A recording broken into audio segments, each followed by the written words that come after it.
I bet he couldn't even find the ignition. Kendrick Shaw, executive assistant to the CEO, smirked as he gestured toward the janitor cleaning the scuff marks near the helipad's edge. Go on, Sloan asked him. It'll be funny. Sloan Davenport, CEO of Davenport Industries, allowed a rare, amused smile to cross her lips. It had been a long day of brutal negotiations, and a moment of levity was welcome. The janitor, a quiet man in his late 30s with tired eyes, seemed completely oblivious, focused only on his work. You think so? Sloan asked, playing along. I'll bet you $1,000 he doesn't know the first thing about a Bell 429, Kendrick whispered conspiratorially. All right, Sloan said, her voice carrying across the windy rooftop. She walked toward the janitor. You, she called out. The man looked up, startled. She pointed a perfectly manicured finger at her personal helicopter, its blades gleaming in the afternoon sun. My assistant and I have a little wager. If you can fly this helicopter, I'll marry you. The man stared at her, then at the chopper, his expression unreadable. Kendrick snickered behind her. The janitor wiped his hands on a rag, walked past her without a word, and opened the pilot's side door. Sloan's smile faltered. She exchanged a look with Kendrick, who simply shrugged, his own amusement growing. This was better than he'd hoped. The man would sit in the seat, push a few random buttons, and then get out, defeated. It would be a perfect little story to tell at the bar later. But the janitor didn't just sit. His movements were fluid, economical, and unnervingly familiar. He strapped himself in with the practiced ease of someone who had done it thousands of times. His hands moved across the console, not with the fumbling curiosity of a novice, but with the precise touch of a surgeon. A sequence of switches was flipped. A low whine began to build from the engine, a sound Sloan knew intimately. What is he doing? She murmured, her amusement evaporating and being replaced by a sharp, cold spike of alarm. He's bluffing, Kendrick said, though his voice now held a sliver of uncertainty. There's no way. The whine of the turbine intensified, pitching higher and higher until it became a deafening roar. The main rotor began to turn slowly at first, then faster, blurring into a transparent disk above them. The wind from the blades whipped Sloan's hair across her face and forced Kendrick to take a step back. This wasn't a bluff. Before Sloan could shout, before she could order him to stop, the helicopter lifted. There was no lurch, no wobble, just a perfectly smooth vertical ascent of about 20 feet. It hung there for a moment, impossibly still, as if tethered to the sky by an invisible thread. Then it tilted forward and executed a flawless pirouette, the nose of the aircraft dipping in a gesture that felt almost like a bow. Kendrick's jaw was hanging open. Sloan stood frozen, her mind struggling to reconcile the man who cleaned her office floors with the pilot executing a maneuver that her own highly paid aviator would have called showboating. The helicopter then banked sharply, zipping out over the city skyline for a breathtaking moment before returning to hover directly over the helipad. With the same unnerving grace, it descended, touching down so gently that the landing skids barely made a sound. The engine began to spool down, the blades slowed. Silence, heavy and absolute, returned to the rooftop. The pilot's door opened, and the janitor stepped out. He closed the door with a soft click, walked back to his cart, picked up his spray bottle, and resumed scrubbing the scuff mark on the floor. He didn't look at them. He didn't say a word. It was as if the last 90 seconds had never happened. Sloan found her voice, though it came out as a strangled whisper. Who are you? The janitor, Owen Grant, finally looked up. His eyes were calm, but there was a deep, unyielding wall behind them. Just the janitor, ma'am. He gave a slight, almost imperceptible nod. Have a good evening. He pushed his cart toward the rooftop exit, the squeak of its wheels, the only sound. Wait! Sloan called out, taking a step after him. But he was already gone, the heavy steel door clicking shut behind him. Kendrick finally snapped out of his stupor. That was impossible, he stammered. Who was that guy? Did you know he could do that? No, Kendrick, I did not, Sloan said, her mind racing. She ran a multi-billion-dollar corporation. She vetted everyone from her board members to her chefs. Surprises were liabilities, and she did not tolerate liabilities. Yet a man with the skills of an elite pilot was pushing a mop through her headquarters, and she knew nothing about him. Why? Who was he hiding from? Her phone buzzed, dragging her back to reality. It was a message from the board's chairman. Tokyo is getting cold feet. The deal is on life support. Fix it. Sloan's jaw tightened. The deal with Tanaka Corp was everything. It would secure their dominance in the market for the next decade. Its collapse would be catastrophic, and Kendrick's reports had assured her everything was on track. She looked at the helicopter, then at the door where the janitor had disappeared. Two impossible problems had just landed on her desk in the same afternoon, and for the first time in a long, long time, Sloan Davenport had no idea which one to solve first. Sloan stormed back into her penthouse office, the roar of the helicopter's blades still echoing in her ears. "Get me everything we have on Owen Grant," she snapped, her voice tight with an unfamiliar mix of anger and raw curiosity. "Employee file, background check, security clearance, coffee preferences, everything. Now." Kendrick, still looking a little pale, hurried to his terminal. "Right away, Sloan." A few frantic keystrokes later, a file appeared on the large monitor on her wall. It was almost completely useless. Owen Grant had been hired 8 months ago. His application was sparse. Address in a working-class neighborhood across town. Previous employment listed as self-employed, logistics and transport. No references. His background check had come back clean. No criminal record, no credit issues, nothing. He was on paper a ghost, a model employee with a perfect attendance record who had never caused a single issue. There was no mention of military service, no flight school, no connection to aviation whatsoever. "This is it?" Sloan asked, her voice dangerously low.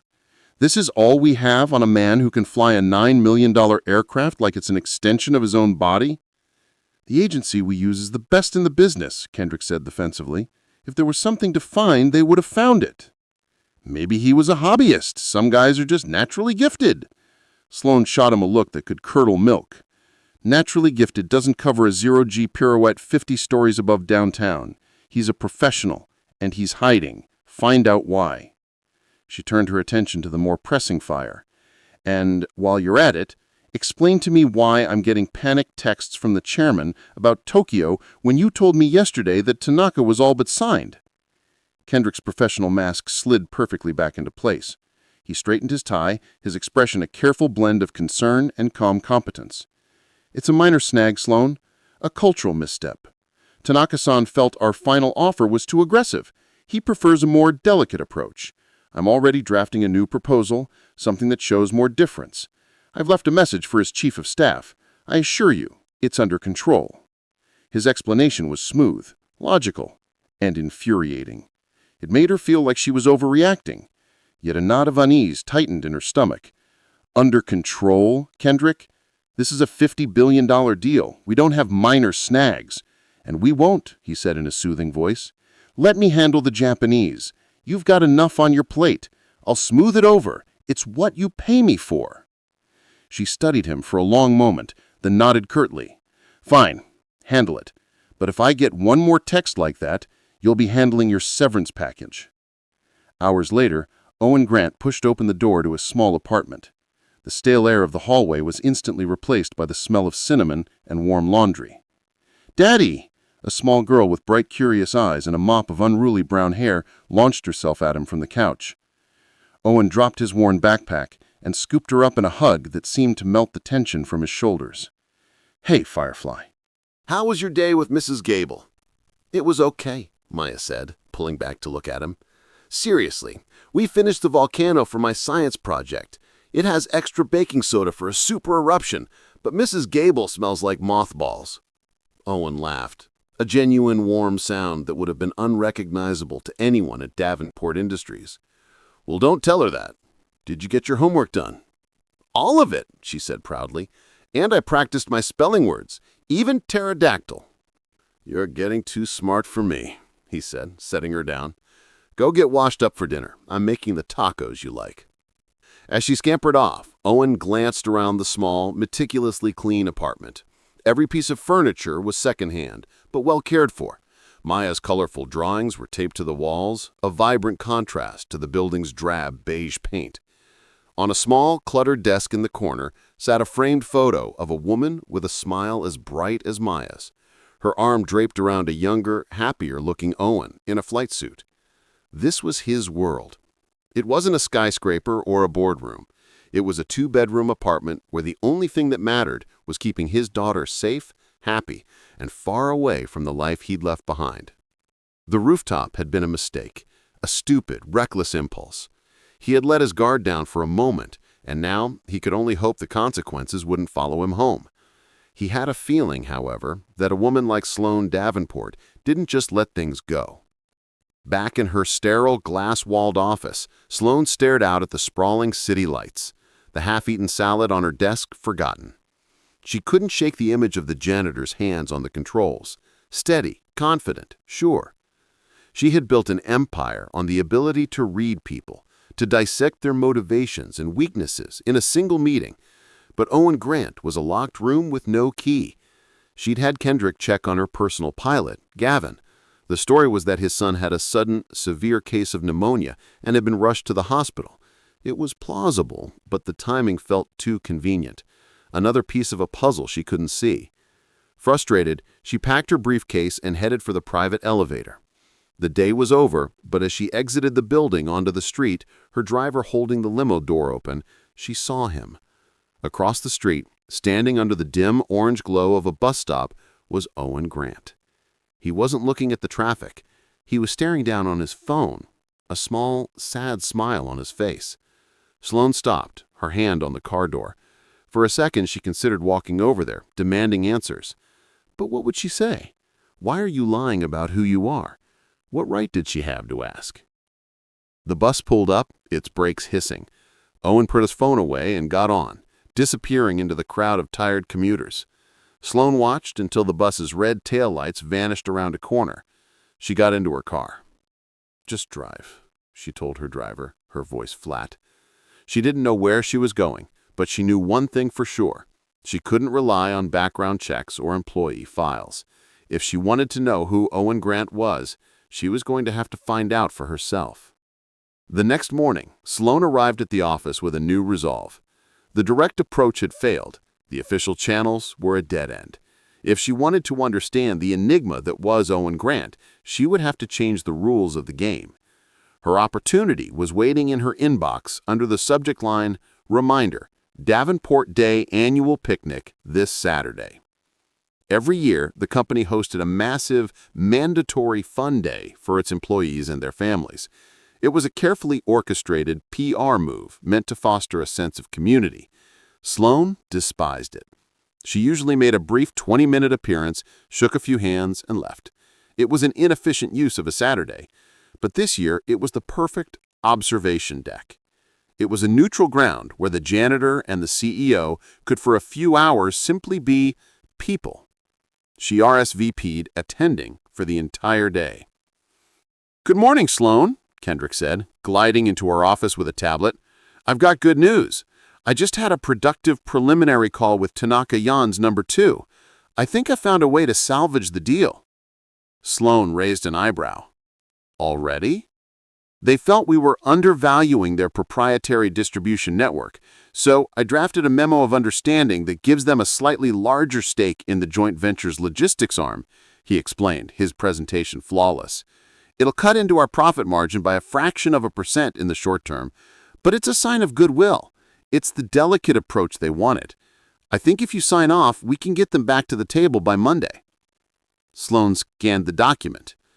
On the surface, it seemed like a reasonable concession, but something felt off. Giving up even a fraction of control in logistics, the backbone of their global operation, was a significant strategic shift. It felt less like a compromise and more like a surrender. "This is a big move, Kendrick. It sets a dangerous precedent." "It's a bigger move to lose the deal entirely," he countered smoothly. "This is a quick, decisive fix. It shows strength through flexibility. They'll see it as a mark of respect." The pressure from the board was immense. The clock was ticking. Against her better judgment, Sloan nodded. "Fine, send it. But Kendrick, if this backfires, it's on you." "Don't worry, Sloan. I've got your back." The day of the picnic was aggressively cheerful. The sprawling corporate park was filled with bouncy castles, food trucks, and hundreds of employees attempting to relax under the watchful eye of senior management. Sloan felt deeply out of place in her tailored linen trousers and silk blouse. She found them near the small lake at the edge of the park. Owen wasn't with the other maintenance workers who had formed a tight circle around a barbecue grill. Instead, he was sitting on a checkered blanket with his daughter, helping her meticulously construct a small boat out of a leaf and a twig. He was wearing a simple gray t-shirt and jeans, and without the maintenance uniform, he looked different, younger, more relaxed, but with a persistent watchfulness in his eyes. Sloan took a breath and approached. "Grant." Owen looked up, and for a split second, a guarded, almost hostile look crossed his face before being replaced by bland neutrality. "Ma'am?" "This is your daughter?" Sloan asked, gesturing awkwardly toward Mia. "This is Maya," Owen said, his hand resting protectively on his daughter's shoulder. Maya looked Sloan up and down with the unfiltered honesty of an 8-year-old. "Your face is so serious. Are you mad about the grass?" Sloan blinked. "No, I'm not mad about the grass." "Okay," Maya said, apparently satisfied. She held up her creation. "Look, it's a boat. It's for the Frog King."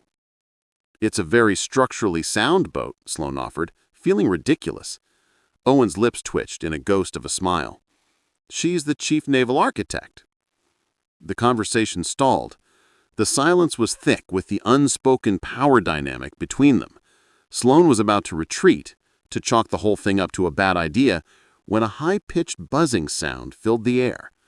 One of the marketing VPs was showing off a new high-end drone, making it perform swoops and dives over the lake.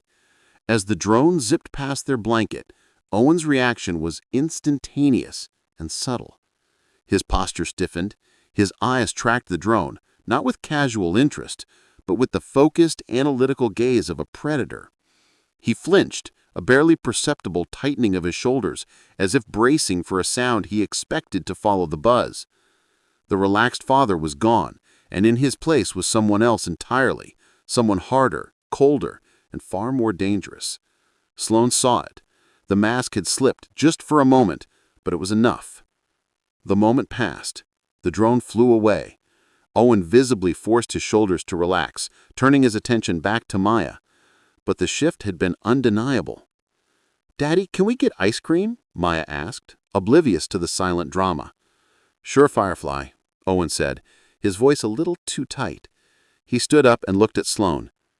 "If you'll excuse me, ma'am." He took Maya's hand and walked away, melting into the crowd. Sloan stood rooted to the spot, the drone's buzz still ringing in her ears. He wasn't just a pilot. That reaction wasn't from a hobbyist.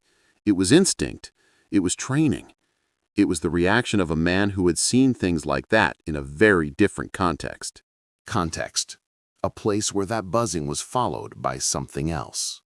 From across the lawn, Kendrick watched Sloan staring after the janitor. He saw the look on her face, the confusion, the dawning respect, the fascination. He pulled out his phone and sent a quick text. "The CEO is distracted. Accelerate the timeline. I want the board to see the Q3 projections by Monday morning, the ones we discussed." He put his phone away, a predatory smile touching his lips. Sloan thought she was playing some clever game, trying to unravel a mystery. She had no idea she was just a pawn in his. The Monday morning after the picnic felt different. The air in Sloan's office was thin and sharp. The mystery of Owen Grant had burrowed into her mind, a puzzle she kept turning over and over. The man who comforted his daughter over a leaf boat was the same man who reacted to a toy drone with the instincts of a trained soldier. The two images didn't fit, and Sloan hated things that didn't fit. Her thoughts were interrupted by Kendrick sweeping into her office, his face a perfect mask of grave concern. He was holding a tablet, displaying a flurry of emails from Tokyo. "It's worse than I thought," he said, his voice low and urgent. "Tanaka's board is interpreting our revised offer as a sign of weakness. They're calling it a desperate move." Sloane's blood ran cold. She snatched the tablet and read the latest message. The respectful tone from last week was gone. It was replaced with a list of new non-negotiable demands. They wanted a larger stake, a lower acquisition price, and 2 seats on the North American board. It wasn't a negotiation. It was a surrender document. "They're gutting us," Sloane breathed, her voice barely a whisper. "They're using our own concession as leverage to bleed us dry." "I don't understand how this could have happened," Kendrick said, shaking his head in feigned disbelief. "My contacts assured me this was the right play. It's almost as if someone tipped them off that we were more desperate than we let on." The implication hung in the air, that Sloane's leadership was weak, that the company was vulnerable under her command. The chairman called 2 minutes later. His voice was glacial. The board was convening an emergency session on Friday. She had until then to either fix the Tanaka deal or present a viable alternative. If she couldn't, they would be forced to explore new leadership options. The threat was clear. She was on the verge of losing her father's company. For the next hour, Sloane was a whirlwind of controlled fury. She called her legal team, her CFO, her head of strategy. They all said the same thing. Tanaka had them backed into a corner. To fight back would be to risk a hostile takeover attempt. To acquiesce would be corporate suicide. She was trapped. Defeated, she walked to the vast window of her office, which overlooked the helipad. The helicopter sat there silent and gleaming, a monument to a power she suddenly felt she no longer had. She thought of the janitor, of the calm certainty in his hands as he'd mastered the machine. He wasn't trapped. He was free. An idea, wild and desperate, began to form in her mind. It was insane. It was a long shot. But it was the only move on the board she had left that wasn't defensive. That night, she found him on the 48th floor, methodically cleaning the glass walls of a deserted conference room. The rhythmic squeak of his squeegee was the only sound. "Grant," she said, her voice echoing in the empty space. He stopped, turning slowly. There was no surprise in his eyes. It was as if he'd been expecting her. "Ma'am, I'm not here to talk about your job," she said, getting straight to the point. "I'm here to talk about your other one." His expression didn't change. "I only have one job." "Stop it," she snapped, her patience gone. "I saw you at the picnic. Your reaction to that drone. My head of security is a former Marine. He flinches at car backfires. You flinched at a toy. That isn't a hobby, Grant. That's muscle memory. The kind you don't get at a weekend flight school. The kind you get when that sound is followed by gunfire." He remained silent, his face a stoic mask. "The Tanaka deal is collapsing," she said, deciding to lay all her cards on the table. "I have one chance to save it. There's a man, a former associate of my father's named Kenji Ito. He's a recluse, but he has Tanaka's ear. If I can speak to him face to face, I can salvage this. But he lives on a private island off the coast of British Columbia. It's accessible only by helicopter, and there's a storm system moving in. Commercial flights are being grounded." She took a breath. "My pilot Gavin is still out. His son took a turn for the worse. I need a pilot, someone who can handle rough weather and who doesn't exist on any official flight logs. I need you." Owen picked up his bucket and started toward the door. "You're mistaken, ma'am. I'm a janitor. I can't help you." "Everyone has a price," Sloane said, her voice hardening. "Not me," he replied, without looking back. "What about your daughter?" He froze, his hand on the doorframe. He turned, and for the first time she saw a flicker of fire in his tired eyes. "You leave her out of this." "I can't," Sloane said, pressing her advantage, hating herself for it, but seeing no other way. "I know you spend a third of your salary on the copay for her medication. I know your insurance plan has a lifetime cap that you're getting dangerously close to, and I know you watch her every time she breathes, terrified it might be the one that hitches." His face paled. The stoic mask crumbled, revealing a raw, profound fear. "This isn't a request anymore, Owen," she said. using his first name for the first time. "It's an offer. 1 flight. You get me to Ito and back, and I will set up a private, irrevocable trust in Maya's name. It will cover all of her medical expenses, every doctor, every treatment, every prescription for the rest of her life. It will also pay for her entire education, through to any graduate school she chooses. She will never have to worry about a single bill ever again." She let the words sink into the silence. She was offering him the one thing his quiet, invisible life couldn't give him: absolute security for his child. He stood there motionless, caught between the ghosts he was running from and the future he so desperately wanted for his daughter. His hands, the same hands that had so expertly commanded a multi-million-dollar machine, were clenched into white-knuckled fists at his sides. The silence in the conference room stretched for a lifetime. Owen's jaw was a hard line, his gaze fixed on a point somewhere beyond Sloan, somewhere deep in his past. She could almost see the war raging behind his eyes, the instinct to run versus the fierce, primal need to protect his child. Finally he spoke, and his voice was flat, devoid of all emotion. It was the voice of a soldier accepting a mission. "Fine," he said. "I'll do it. But we have terms." Sloan nodded, keeping her expression neutral. "I'm listening." "First, the trust is to be drawn up by my lawyer, not yours. It will be funded in full and the transfer confirmed before we take off. Second, this is a one-time contract for transportation services. You will not ask me about my past, my training, or my family. I am not your employee. I am a contractor. Third, when we land back here, the contract is terminated. You and I go back to what we were. You don't know me, and I don't know you. Understood?" "Understood," Sloan said, without hesitation. The terms were harsh, but they were a small price to pay. "We fly tonight," Owen stated, not asked. "The storm front will be at its worst around 300 hours. I want to be through it before then. Have the helicopter fully fueled and ready for a pre-flight inspection in 1 hour.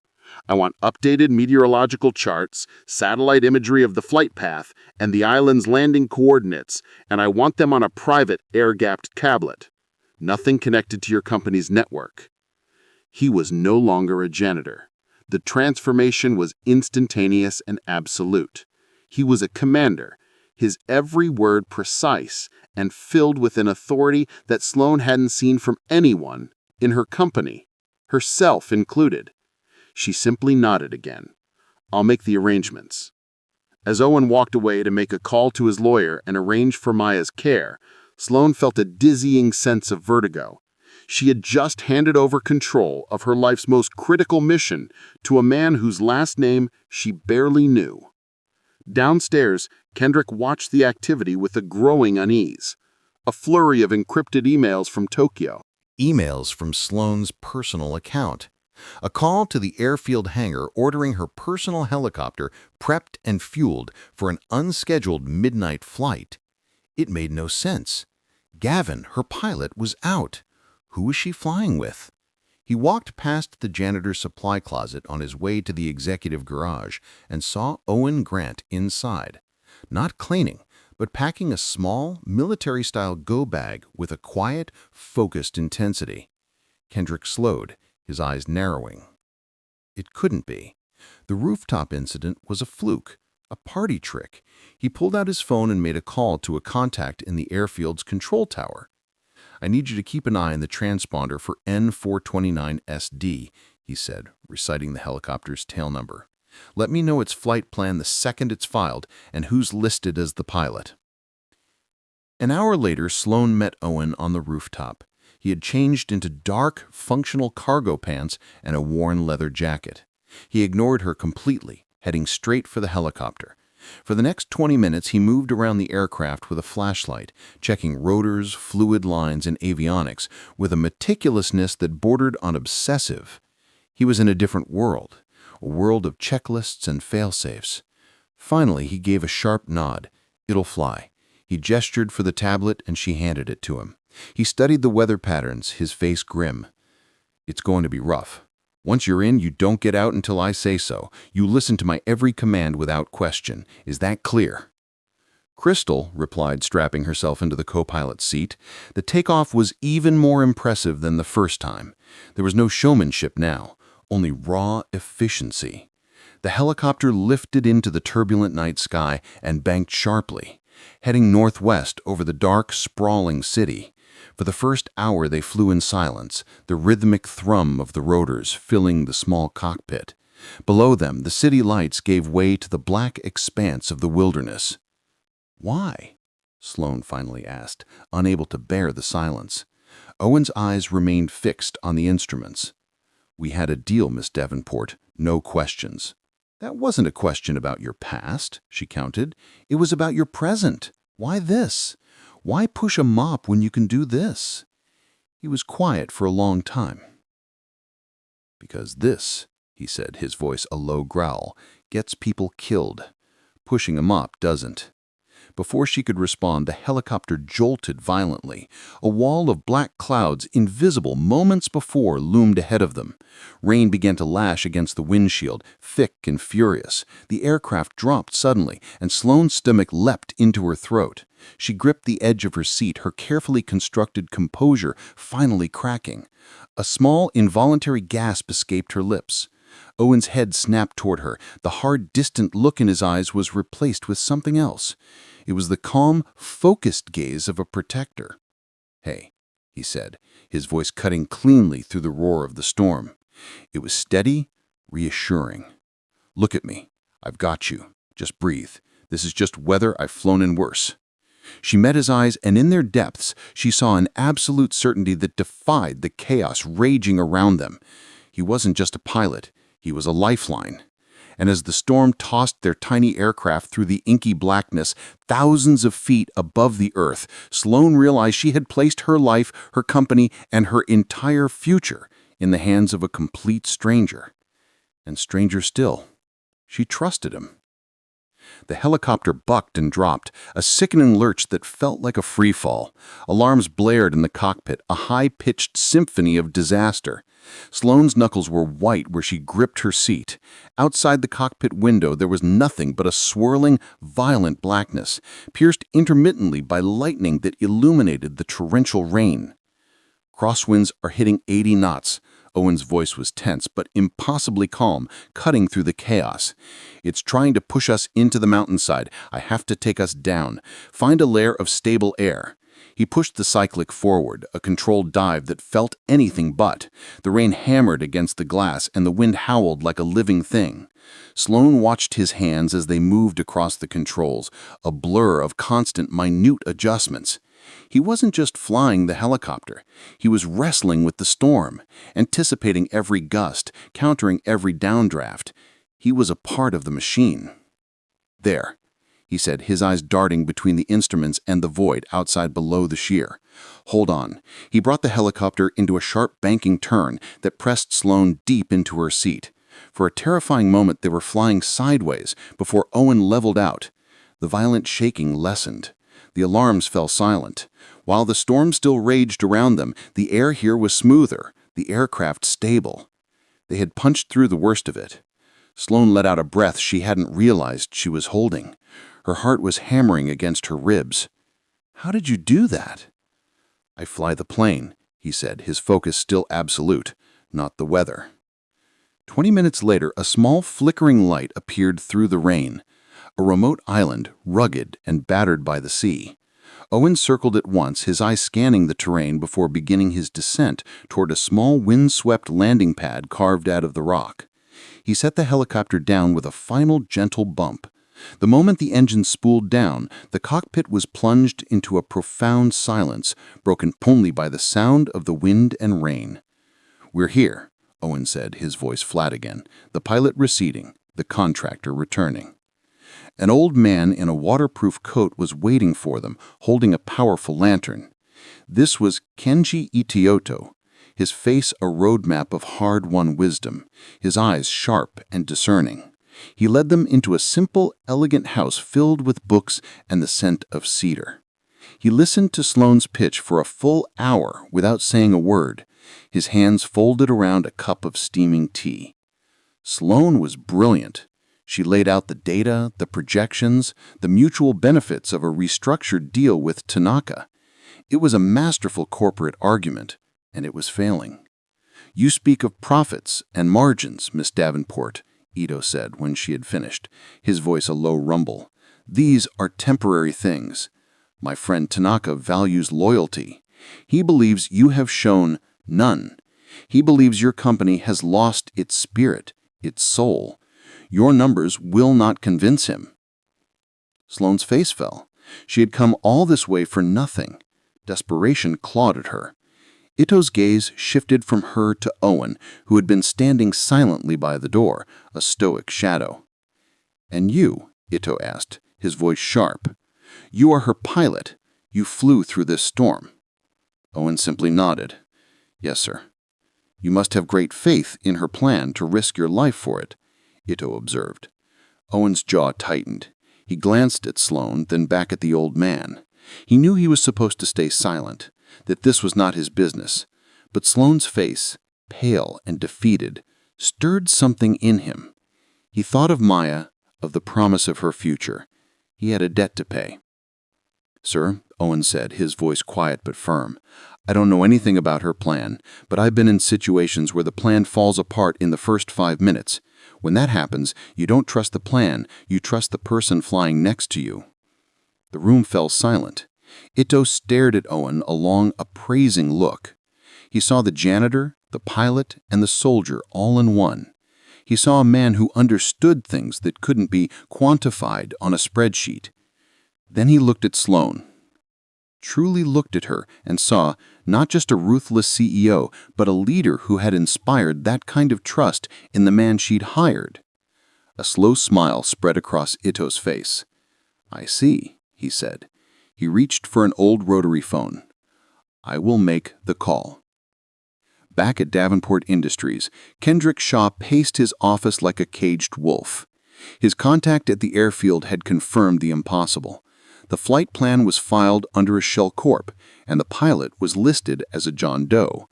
But the man who boarded the helicopter with Sloane was the janitor. Sloane's reckless gamble might actually pay off. Kendrick couldn't let that happen. His own carefully laid plans were about to come to fruition. He picked up his phone. "It's me," he said to the person on the other end. "She's gone rogue, an unsanctioned, off-the-books trip. We can't wait until Friday. Frame it as a mental health crisis, a breakdown from the pressure. Leak the flight details to the board. I want an emergency vote called for 8 a.m. tomorrow. It's time to remove her." Relief washed over Sloane and Dizzying wave as they lifted off from the island. It had made the call. Tanaka had agreed to stand down and reopen honest negotiations. She had done it. She had saved the company. "Thank you, Owen," she said, her voice filled with a genuine gratitude that surprised even her. "I couldn't have—" Her phone buzzed, vibrating against the console. A single automated email had pushed through the satellite connection. She opened it. Subject: Mandatory Emergency Board Meeting. Her blood turned to ice. She read the first line of the attached memo drafted by the board's vice chairman. "In light of CEO Sloan Davenport's erratic behavior and unauthorized use of company assets for a high-risk, unsanctioned journey." Kendrick! Well, she was fighting for the company's life. He had been moving in for the kill. "How fast can this thing go?" she asked, her voice trembling with a new kind of fear. Owen glanced at the message, then at the fuel gauge and the storm clouds still churning behind them. "Not fast enough," he said, his voice grim. "They're not just trying to fire you, they're ambushing you." "There's no way we make it back by 8, Sloane said, the color draining from her face. "Even with a tailwind, we're 3 hours out minimum. The meeting will be over before we even touch down. He'll have one—" Owen's eyes flickered from the blinking red light of the emergency notification back to his navigation screen. He saw the storm front. They had just escaped a churning mass of red and yellow on the weather radar. But he also saw a narrow, unstable corridor running along its southern edge, a jet stream. It was dangerous, unpredictable, and would feel like riding a bull through a hurricane. It would also cut their travel time in half. "There's one way," he said, his voice grim. "But you're not going to like it." Sloan looked from the churning radar to the quiet resolve on his face. "I don't have to like it," she said. "I just have to survive it." He gave a sharp nod and banked the helicopter hard, heading back toward the edge of the storm. The ride was rough, the aircraft shuddering as it fought the violent air currents. But Owen's control was absolute. They were no longer running from the storm. They were using it. "He planned this," Sloan said, her voice barely audible over the engine. "All of it. The bad advice on the Tanaka deal, Gavin's son getting sick, it was all him. Kendrick." "Why?" Owen asked, his eyes never leaving the windscreen. "My job," Sloan said, a bitter laugh escaping her lips. "My father built this company from nothing. When he died, the board saw me as a placeholder, the daughter who inherited the crown. I've spent the last 10 years proving them wrong, proving I was more than just his legacy. Kendrick was my first hire. He was hungry, brilliant. I trusted him. He's been playing the long game, waiting for the perfect moment to make me look weak and unstable, so he can step in as the calm, steady hand." She slumped in her seat. "Maybe he's right. I flew off in a storm with a man I don't know, chasing a ghost to save a deal he probably sabotaged in the first place. It is erratic." "It's not erratic to fight for something you care about," Owen said quietly. The simple, direct statement hit her with surprising force. "Is that why you did it?" she asked. "Why you walked away from all this? Because you cared too much?" Owen was silent for a long time, the helicopter hurtling through the dark. "My wife, Sarah. She was an Air Force pararescue man. So was I. We met on a training mission. She was smarter, faster, and braver than anyone in our unit. We were a team in the air and on the ground." He took a slow, deep breath. "On our last deployment, we were on a rescue mission. A helicopter carrying medical supplies had gone down in a hostile valley. Simple mission: get in, secure the assets, get out. But the intelligence was bad. The valley wasn't empty. We followed protocol to the letter. We did everything right. And it didn't matter. We lost 2 medics and Sarah. She was hit pulling the last man onto our chopper. She died before we even cleared the ridge." The cockpit was silent save for the roar of the wind. "I held her hand," Owen whispered, his voice thick with a memory that would never fade. "And I realized that all the training, all the protocols, all the skill in the world, it doesn't matter. You can do everything right and still lose. The system I dedicated my life to, the one I believed in, it couldn't protect the one person I couldn't live without. So I left. I took our daughter Maya, and I disappeared. I took a job where the only thing at stake was a clean floor, because a clean floor never leaves a hole in your life." Sloan felt tears welling in her eyes for him, for his wife, for the hollowed-out pain in his voice. Before she could find the words to respond, her tablet pinged, a weak signal. "It's one of the board members, an old ally of my father's. He's asking for proof of Kendrick's sabotage, but I can't get a stable connection to the company server to pull the data logs." "The signal is too weak to punch through the satellite clutter," Owen said, his pilot's brain taking over again. "Angle the tablet toward that comm satellite," he said, pointing to a specific spot in the sky. "It's a long shot, but we might be able to bounce a signal." As Sloan angled the device, Owen leaned over to get a better look at the screen. A file directory was struggling to load. Most of it was timing out, but one folder name caught his eye. K. Archive. Encrypted. "What's that?" he asked, pointing. "It's Kendrick's encrypted archive," Sloan said. "He told me it was for redundant backups of sensitive project files. Standard procedure." It's not standard procedure to run a triple-layer AES encryption protocol on a backup folder, Owen said, his eyes narrowed. And that port he's using? It's a ghost port. It's designed to be invisible to network security sweeps. That's not a backup folder, Miss Davenport. That's a digital dead drop. He's been running a shadow network inside your own system. Sloan stared at him. Can you prove it? Not from here, Owen said, but I know what it looks like. We found the weapon. We just need to find the bullets. The sun was just beginning to stain the eastern horizon, a pale, bruised purple, as the city skyline came into view. They were going to make it back in time. But time wasn't the problem anymore. It doesn't matter, Sloan said, the fight draining out of her. We'll walk into that boardroom, I'll accuse him, he'll deny it, and the board will see a desperate, paranoid CEO making wild accusations. He's got them completely snowed. We have no proof. Owen's gaze was fixed on the Davenport Tower, the tallest building in the city, its helipad waiting for them. The soldier, the strategist who had lain dormant for 8 years, was now wide awake. He did not miss a beat. You're right, he said, his voice now cold and sharp as forged steel. The boardroom isn't the battlefield. It's the target.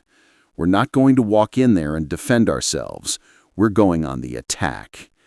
The helicopter skids touched down on the helipad with less than 10 minutes to spare before the 8 a.m. meeting.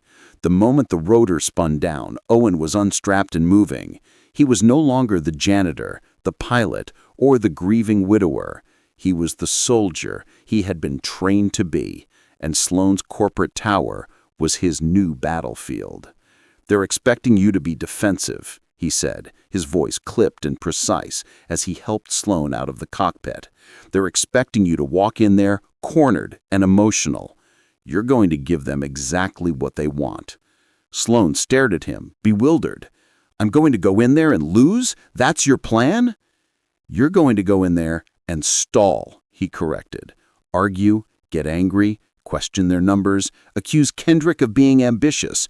Do whatever you have to do to keep them all in that room focused on you. You're the bait. Can you do that? Sloan's back straightened. A flicker of her old formidable self returned. I can do that. Good, Owen said. While you're keeping them busy, I need 2 things from you.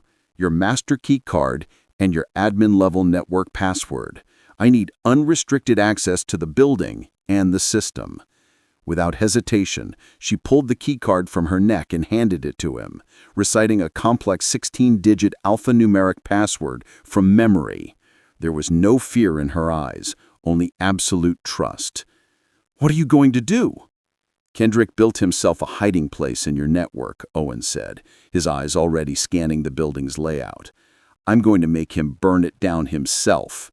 He turned and disappeared down the rooftop stairwell just as the boardroom doors opened to admit the somber-faced board members.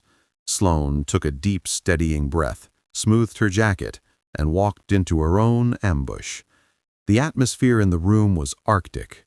Kendrick sat to the right of the vice chairman, looking the part of the concerned, reluctant heir apparent. Sloan, the vice chairman, a stern man named Arthur, began without preamble. We've called this meeting due to a series of deeply troubling events. Your handling of the Tanaka deal has been, to put it mildly, a disaster. And now we have this unauthorized excursion. It suggests an instability in your leadership. Kendrick presented his case with practiced perfection. He displayed emails Sloan had supposedly ignored, profit projections that were subtly doctored to look catastrophic, and the flight logs from her rogue trip. I am as loyal to Sloan as anyone, he said, his voice dripping with false sincerity, but my first loyalty must be to this company, and I am worried. Her behavior has become erratic. I fear she is no longer fit to lead. Sloan fought back, just as Owen had instructed. She tore into Kendrick's numbers. She questioned his timeline. She accused him of being a backstabbing opportunist. It was a spectacular display of defiance, and it was buying Owen precious time. 2 floors below, Owen slid Sloan's keycard through the server room security scanner. The light flashed green. He slipped inside the cold, humming heart of the company. He found an open terminal, and his fingers began to fly across the keyboard, the muscle memory of a forgotten lifetime coming back to him in a flood. He wasn't trying to break Kendrick's triple-layer encryption. He didn't have the time. He was going after the ghost board itself. He located the hidden pathway and wrote a simple malicious script. It was designed to create a recursive loop, routing a sliver of all outgoing network traffic back through Kendrick's hidden archive. It was a digital bottleneck. In minutes, the entire system would grind to a halt, and every diagnostic would point to the encrypted folder as the source of the chaos. Back in the boardroom, Sloan was mid-sentence when the main presentation screen behind her flickered and went red. A massive alert box appeared. Network integrity failure. Critical. Every laptop and tablet in the room flashed the same warning. Alarms began to chime. "What in God's name is happening?" Arthur demanded, rising from his seat. Kendrick stared at the screen, his smug confidence instantly vanishing. A secondary alert appeared, this one containing a line of diagnostic code. Source of instability. Partition K archive anchor true. Kendrick's blood ran cold. It was his archive, his private hidden folder. How? How could they have found it? Panic seized him. If I performed a deep diagnostic on that partition to fix the crash, they would find everything. The stolen data, the correspondence with their rivals, the entire blueprint of his betrayal. I can fix this, Kendrick stammered, jumping to his feet. It must be a server malfunction. I can isolate it from my office terminal. He bolted from the room, leaving a stunned board behind. In the server room, Owen watched the network traffic monitor. He saw Kendrick's unique login splash across the screen from his office PC. He saw the frantic sequence of commands, then the one he was waiting for. Appear, initiate command, purge partition, car, ive, anchor, true. Kendrick was wiping it. He was trying to destroy the evidence. Owen didn't stop the command. He let it run. But as it executed, he initiated his own program, a packet sniffer that recorded every keystroke, every command, every byte of data transmitted from Kendrick's terminal. He captured it. Kendrick's login credentials, the timestamp showing it was during a critical network failure, and the explicit, irreversible command to permanently destroy a hidden folder of company data, a folder whose existence was a fireable offense and whose destruction during a crisis was a federal crime. The purge completed. The system alarm stopped. The network stabilized as the bottleneck vanished. Owen saved the recording to a secure file, a grim, triumphant look on his face. The boardroom debate didn't matter anymore. He didn't have a theory. He didn't have a suspicion. He had proof. Kendrick strode back into the boardroom, dabbing a handkerchief on his brow. He projected an air of weary triumph. "My apologies for the alarm," he announced, his voice smooth once more. "It appears a corrupted data packet from an older server was creating a network loop. I've isolated and purged the anomaly. Everything is stable now." He shot a condescending look at Sloan. "As I was saying, we need steady leadership, someone who can handle a crisis without flying off the handle." Arthur, the vice chairman, nodded grimly. "Thank you for your quick action, Kendrick. Now, if there is no further discussion, I believe it's time to vote." He was raising his hand to call the question when the boardroom doors swung open. Owen Grant walked in. He wasn't wearing his janitor's uniform. He was just a man in a worn leather jacket, but he moved with a quiet authority that commanded the attention of every person in the room. He walked past the stunned board members, his eyes locked on Kendrick. Kendrick's face went white with shock and disbelief. Owen stopped at the head of the table and placed the tablet in front of Arthur. "The corrupted data packet has a name," Owen said, his voice calm and even. He tapped the screen, and a confession. He played the recording. The massive screen at the end of the boardroom, which moments before had been displaying Kendrick's doctored reports, now showed a stark, undeniable truth. The board watched in silent, horrified fascination. They saw Kendrick Shaw's unique login credentials appear on screen. They saw the timestamp confirming he was logged in from his office while he was supposed to be in this very meeting. And they saw the command line stark and damning. Purge partition, car, Ive, anchor, true. As you can see, Sloan said, her voice cutting through the silence like glass. While the board was in session, Mr. Shaw accessed a hidden, unauthorized archive on the company's servers and permanently deleted it. She paused, letting the weight of her next words land. That archive, which he just illegally destroyed, contained all of his correspondence with our rivals at Tanaka Corporation. It was the complete record of his corporate espionage. The color drained from Kendrick's face. He was trapped. "That's a lie!" he shrieked, his voice cracking, his composure shattering into a million pieces. "He's a hacker. She brought in a hacker. This man is a janitor. He doctored that footage. It's a fabrication." He pointed a trembling finger at Owen. "He's a nobody. You can't possibly believe this. This grease monkey over me." His hysterical outburst did more to confirm his guilt than any evidence could have. The room was silent save for his ragged breathing. Arthur, the vice chairman, looked from Kendrick's wild, panicked eyes to Owen's stoic calm. His face was like stone. "Security," he said into the room's intercom, to the main boardroom. 2 uniformed guards entered the room. Kendrick looked wildly around, but there were no friendly faces, no allies left. He had been so certain of his victory, he had never once considered the quiet man who cleaned the floors. As the guards escorted him out, his final desperate shouts echoed down the hall. "She's the one who's unstable. You're all making a huge mistake." Then he was gone. Arthur turned to Sloan. The cold judgment in his eyes was gone, replaced with a look of profound and humbled respect. "Sloan," he said, his voice trembled with emotion, "on behalf of this board, I offer you our deepest, most sincere apologies. We were wrong." "Thank you, Arthur," Sloan said simply. The vice chairman then looked at Owen, who had remained silent throughout the ordeal. "And you, Mr. Grant, is it? We owe you a debt of gratitude that I'm not sure this company can ever truly repay."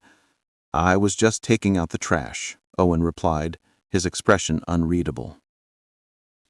After the other board members had filed out, offering their own quiet apologies to Sloan, she and Owen were left alone in the vast, silent room. The morning sun streamed through the floor-to-ceiling windows, illuminating the dust motes dancing in the air. The crisis was over. They had won. Sloan looked at him, really looked at him, not as a pilot, or a soldier, or a janitor, but as the man who had walked through the fire with her.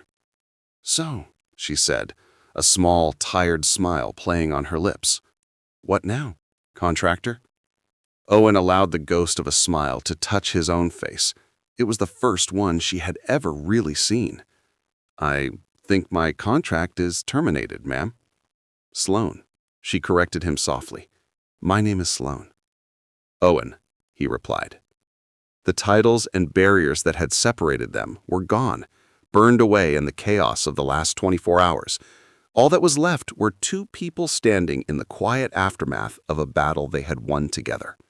With the unspoken question of what came next hanging between them, a week after the boardroom showdown, a quiet hum of efficiency had returned to Davenport Industries.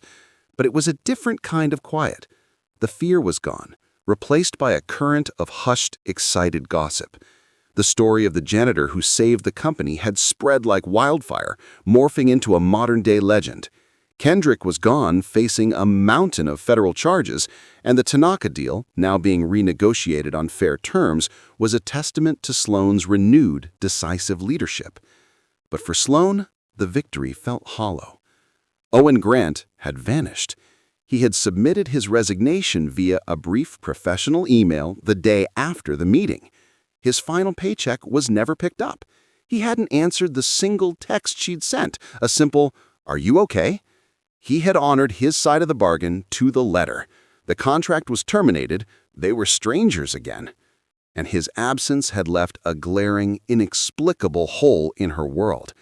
She found herself looking for him in the hallways, listening for the squeak of his cart. The building, her building, felt sterile again, a place of glass and steel without a soul. She had won back her company, but she'd lost the one person who had made her feel like a part of it. Finally, she understood. The problem wasn't just Kendrick. The problem was a culture she had created. A place so focused on the view from the top that it had forgotten the foundation it was built on. She called a company-wide town hall. Standing before her thousands of employees, she wasn't the ruthless, detached CEO they were used to.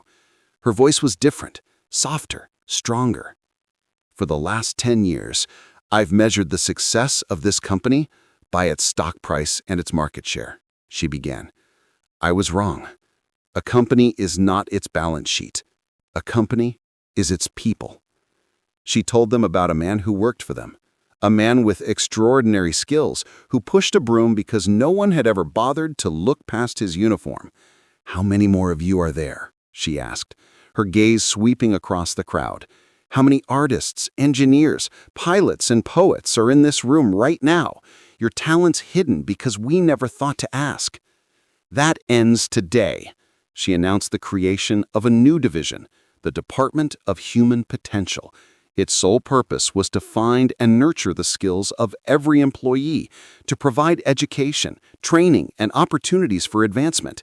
It was a promise that at Davenport Industries, no one would ever be invisible again. There was only one person in the world who could run it. She found him on a Saturday in a small park a dozen blocks from his apartment. He was on his knees in a sandbox, helping Maya put the finishing touches on an elaborate sandcastle. He looked up as she approached, his expression guarded. Miss Davenport, he said, his voice flat. Sloan, she corrected softly. You're a hard man to find, Owen. I'm not trying to be found. I know, she said, but I need your help. She told him about the new department, about her vision for a company that valued its people above all else. She offered him the job to lead it. He stood up, brushing the sand from his jeans, and shook his head. I'm not a manager, Sloan. I'm nobody. You're not nobody, she said, her voice fierce. You're the man who saved this company. You're the man who sees what other people miss. You told me your old job got people killed. I'm offering you a new mission, Owen, a job that brings people to life. He was still shaking his head, the fear of that old world pulling at him. But then Maya, who had been listening with rapt attention, tugged on his sleeve. Daddy, she said, her voice full of simple, unshakable logic, you fixed the helicopter, and you fixed the sad lady's company. You're good at fixing things. Owen looked down at his daughter's bright, trusting face, and then at Sloan, who was watching them with an expression of raw, unguarded hope. He realized Maya was right. Maybe a mission didn't have to involve a flight suit and an enemy. Maybe sometimes a mission was about building things up instead of tearing them down. A slow smile, the first truly relaxed smile she had ever seen from him, spread across his face. Okay, he said. Okay, I'll do it. 6 months later, the rooftop of the Davenport Tower was quiet. The setting sun painted the sky in shades of orange and violet. Owen stood by the railing, no longer a janitor, but the director of human potential. His department had become the company's most celebrated success, having already promoted a dozen employees from within, including a former mailroom clerk who was now a rising star in the graphic design department. Sloan came to stand beside him. Maya was with them, her hand holding one of each of theirs. They were a comfortable, familiar trio. Now, it's beautiful up here, Sloan said softly. It is, Owen agreed. You know, she said, a playful light in her eyes, after all this, I think I still owe you something. He looked at her confused. You don't owe me anything, Sloan. I think I do, she said, her smile warm and genuine. I'm pretty sure I said if you could fly this helicopter, I'd marry you. Owen laughed, a real deep laugh that echoed across the rooftop. He squeezed her hand, his eyes meeting hers. The bet, which had started as an arrogant joke, had somehow, against all odds, become a promise. And as they stood there watching the city lights begin to twinkle on below, they both knew it was a promise they intended to keep. Because in the end, they had both been rescued. The pilot who had forgotten how to fly, and the CEO who had forgotten how to live, had found in each other the one thing they'd both been missing: a safe place to land. Now, I'd love to hear from you. Where in the world are you watching this story from? Drop a comment and let us know, because your presence here means more than you know. If this story touched your heart, if it reminded you that everyone has a hidden talent waiting to be discovered, please consider subscribing. There are so many more stories waiting to be told. Thank you for spending your time with us. Until next time, stay brave, stay kind, and remember to look past the uniform.